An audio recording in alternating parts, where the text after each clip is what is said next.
are important. The first thing is the people who were Christian or were Jews, and they were sincere in their relationship. I don't know what is going to be their destiny.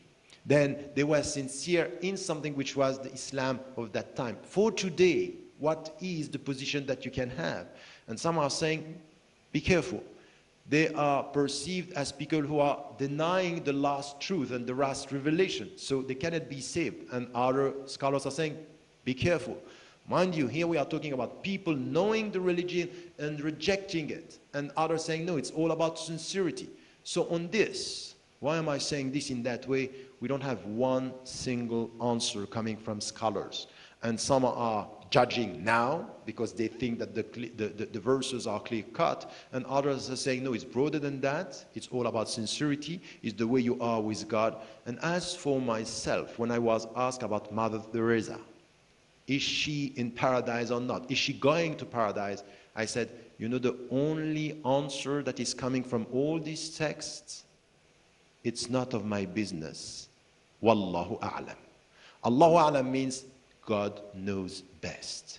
It's not for us to judge the sincerity of the people. They were sincere with their own principles and values. And it's not for us to decide who is going to be elected or not, chosen or not.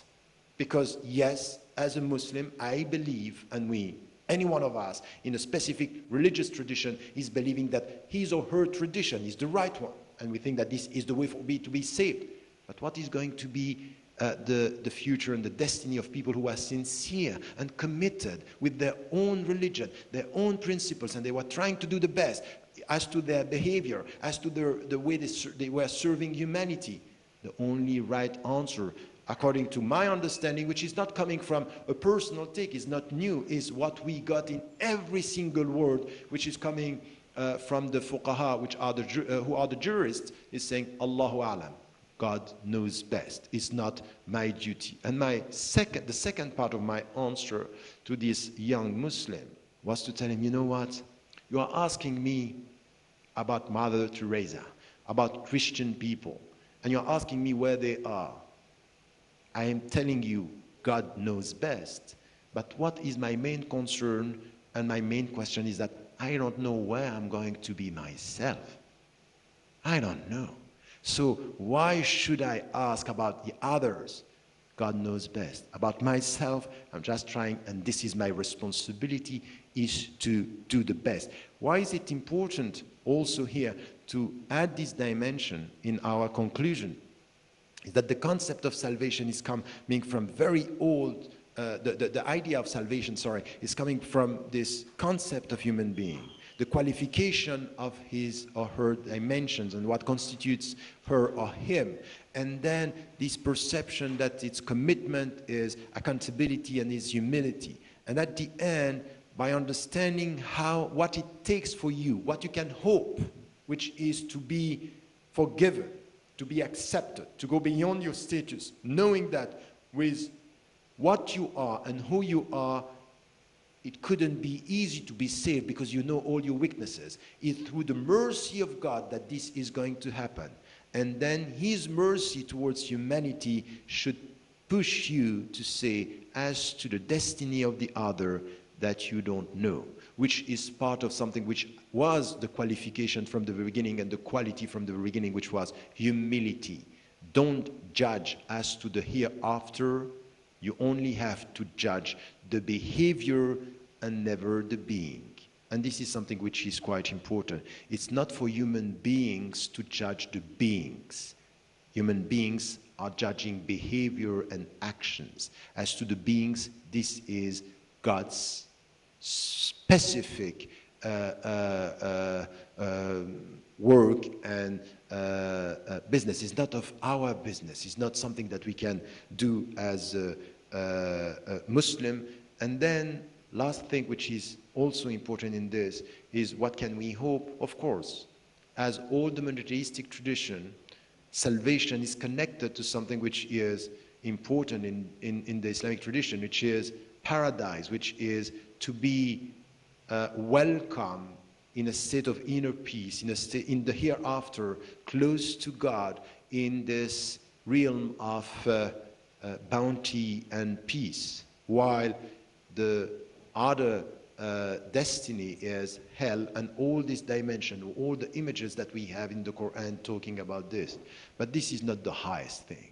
The highest thing is really what we got coming from the prophetic tradition also, is the highest level of salvation is to be in the vicinity close to God, to be able to see him, to be able to be close to him. It's beyond paradise and hell, is God's presence after this life, which is the highest level, which is based on something which is quite important. Love God in this life and your nearness.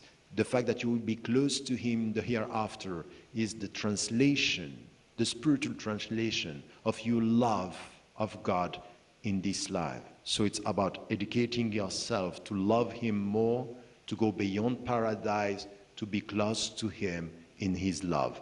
This is the very essence of the spiritual teaching of salvation in Islam, with, as you have seen, many different interpretations as to some of the ways and some of the qualification and the understanding of the other religious traditions. Thank you.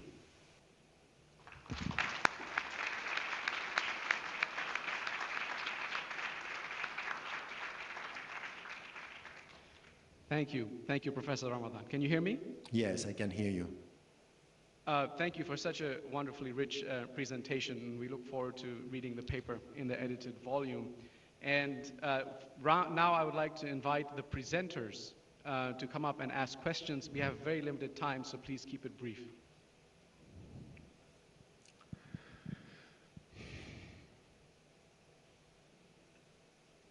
Please remember to turn on the microphone.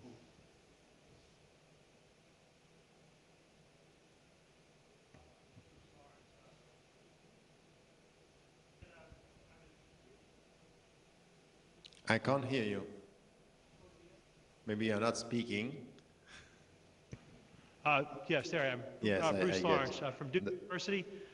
Thank you very much for this exposition on many levels. I appreciate and enjoyed it. But then when you got to Mother Teresa, at the end, of course, we were all, or at least I and many of the people where I was sitting, were on the edge of their seats, wondering what you were going to say to the young Muslim man. And I must say, as I heard your answer come out, I was reminded of M.F. Hussain, Maqbul Fida Hussain, the Indian painter who's painted Mother Teresa. And many people have said, but it doesn't look like Mother Teresa. I mean, it has that kind of Catholic garb, but it's a poor Bengali woman. And when he was asked about this, Maqbul Fida Hussain, he said, yes, that is her signature for heaven. That's okay.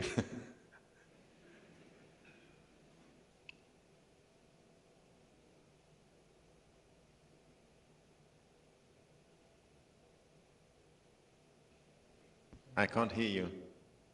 Hello? Ah, yes, that's fine. Yes. I'm Mohammed Legenhausen from the Imam Khomeini Institute in Qom. Can you speak louder? I can't hear you really. Yes. Yes, that's fine. I'm Mohammed Legenhausen from the Imam Khomeini Institute in Qom. And you said that with respect to specific people, that we can't decide, it's up to God to decide whether he's going to have mercy on them or not. But what about the paths? Not the people. But can we as Muslims say that the Jewish way of life is a way that leads to God today? Can we say the Christian way of life is a way that can lead to God today?